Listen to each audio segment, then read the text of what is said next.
তোমার স্বপ্ন ভেঙে গেছে, তাই না? তোমাকে সবাই ভুলে গেছে, তোমাকে সবাই অবহেলা করছে, সবাই বলছে তুমি ব্যর্থ, তোমার দ্বারা কিছু হবে না, তুমি নিঃশেষ, তুমি শেষ, তুমি ধ্বংস হয়ে গেছো।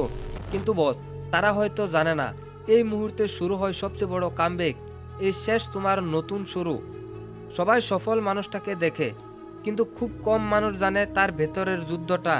জীবনে হয়তো এমন সময় এসেছে যখন রেজাল্ট খারাপ হয়েছে, চাকরি নাই, পরিবারের সাপোর্ট নাই, বন্ধুরা দূরে সরে গেছে, কিন্তু তুমি চুপ করে কেঁদেছো, কেউ জানে না। এই সময়ে সবচেয়ে বড় কঠিন সিদ্ধান্ত, তুমি চুপচাপ করে হার মেনে নেবে, নাকি তুমি কামব্যাক করে নিজেকে নতুন করে গড়ে তোলার চেষ্টা করবে। বন্ধুরা, কামব্যাক মানে তাড়াতাড়ি নিজেকে গড়ে তোলা না। কামব্যাক মানে প্রতিদিন নিজেকে একটু একটু করে গড়ে তোলা। দিনে 1 ঘন্টা বেশি চেষ্টা করা, রাতে 10 মিনিট বেশি পড়াশোনা করা, প্রতিদিন একটু একটু করে ডিসিপ্লিন বানানো।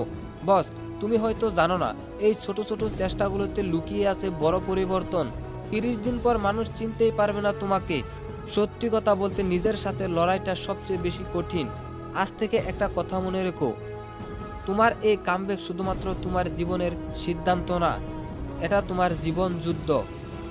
বন্ধু, তুমি যদি তোমার জীবন সুন্দর করতে চাও, তাহলে পরিশ্রম করতে হবে, কারণ জীবন যুদ্ধের অস্ত্র হলো পরিশ্রম।